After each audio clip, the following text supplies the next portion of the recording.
Okay, this is not a review. And hindi rin ako nag-switch from e-bike. I still have my Fido L3 Plus. Pero this is something different.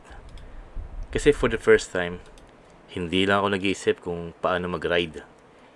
Iniisip ko na kung paano mag-fit yung bike sa buong lifestyle ko. What's up mga paps? Today I'm sharing my first impressions sa bagong Brompton M6L. And before anything else, hindi ito tungkol sa Brompton na nga maganda. Kasi alam ko, hindi siya for everyone. Kasi totoo naman medyo pricey talaga. But the good news is, hindi mo kailangan ng Brompton para ma-experience to. Alright, if you've been following me, alam nyo na Fido L3 Plus talaga yung gamit ko. Long range, chill ride, sobrang practical. Pero recently napaisip kasi ko parang may kulang. Kasi kahit convenient yung e-bike, may limitation pa din. Iniisip ko pa rin, saan ako magpapark? Safe ba dito? Pwede ko ba ito ipasok? And minsan, doon natatapos yung ride. Hindi ko siya madala kung saan ko talaga gusto pumunta.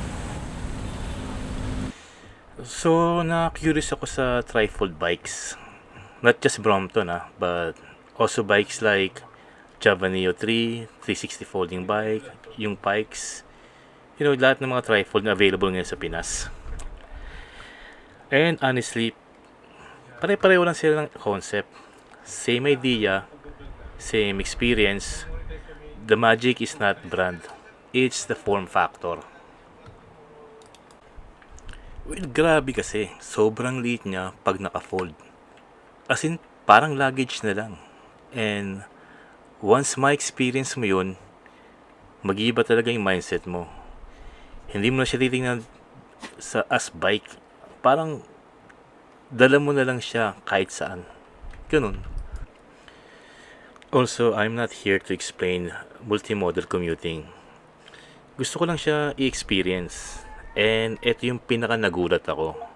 Since wala siyang battery, walang range ng anxiety, walang low-bat moments. Pag napagod ako, pwede ako mag-grab, pwede mag-taxi, pwede train, pwede bus. And doon ko na-realize, mas malayo pa mararating ko. Kasi, hindi ko kailangang i-ride the whole way. Pwede ko siyang isakay, then i-ride ulit later. And dahil magang siya, mas realistic talaga siya dalhin sa public transport. Well, yung trifold bikes are designed exactly for this. Compact folding makes them easy to carry and combine with transit. Sa ride feel, iba siya. Mas maliit yung gulong so mas responsive, medyo playful, medyo twitchy sa una. Compare sa Fido na relax tapos chill lang kasi parang nagkukrus ka lang. Ito parang gusto ko laging gumagalaw. Parang sinasabi niya na, "Hoy, hindi tayo tamad today." And then dun ko na realize, this bike is not replacing my e-bike or any other e-bike. It's unlocking a different lifestyle. Ganito, imagine. Pupunta ka ng mall. Dala mo lang siya. Coffee shop. Katabi mo lang. Small errands. Walang parking stress. Out of town, pwede mo isakay kahit saan. And in the future, I can see myself using this for, random gala na walang plano. Quick rides na hindi kailangang isipin yung parking. Or kahit mix ng ride plus commute para mas flexible yung buhay mo. And again, hindi ito tungkol sa Brompton. Yes, maganda siya.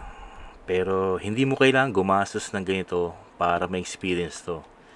Gaya ng sinabi ko kanina, maraming trifold na available sa Pilipinas.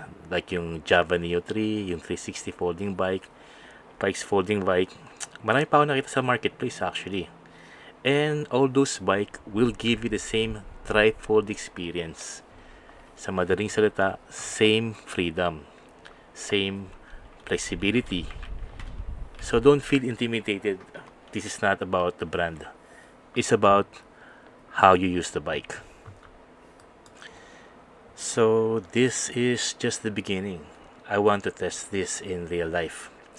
Gaano kadali isakay sa train or bus? Kaya ba talaga siya dalhin kahit saan? Real world comparison versus my e-bike.